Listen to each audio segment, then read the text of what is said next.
As those threats continue to target upstate schools, we are taking a closer look at them. Fox Carolina's Haley Spittler is standing by with everything you need to know. Yeah, we have learned of another threat investigation. Abbeville County Schools in the upstate say the district was made aware of a social media post that alluded to a threat.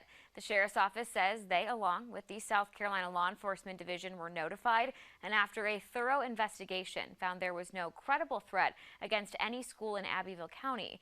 It comes as safety is on the forefront of many parents' minds after the deadly school shooting in Winder, Georgia last Wednesday.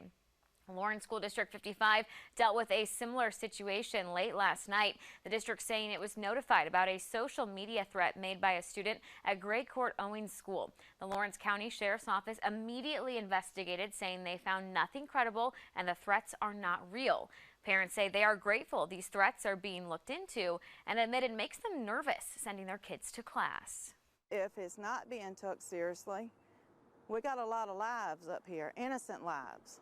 You know, we have enough of this violence with schools and things and innocent children losing their lives, let alone, you know, for a child to think that he can post things and say things and there's no consequence in behind it. Like this, we have to take control. We can't allow violence. In Pickens County, Getty's Middle School officials say they are aware of social media posts referencing potential threats to their school.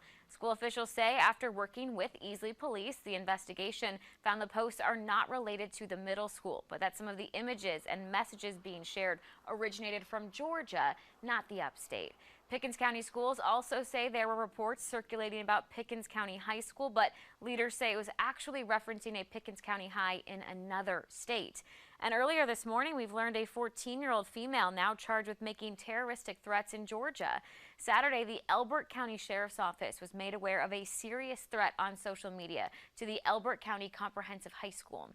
The teen reportedly admitted to investigators she made the post. She is now in custody at a youth detention center in Georgia. In a statement, the superintendent saying in part, quote, "Parents, please speak with your children about the seriousness of posting threats online, as well as monitor their accounts for any inappropriate behavior," end quote.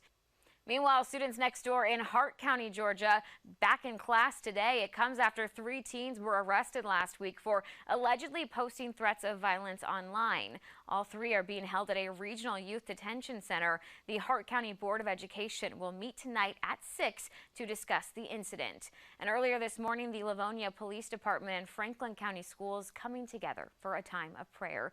This is new video of that. Each school in the district taking a moment to pray and stand together in light of the tragedy in Winder and the threats made in their own system, reminding everyone that in times like this, you need to come together. We know similar uncredible threats were investigated in Stevens County, Georgia, as well last night and at Greer High last week. But the bottom line is all schools in our area are operating on a regular schedule. You will probably see some extra law enforcement out and about, though. Of course, we will stay on top of this and keep you updated. Back to you. Now, the Lawrence Police Department says they have arrested a 12-year-old in connection to the threat at Lawrence Middle. However, no weapons were found on them or on school property.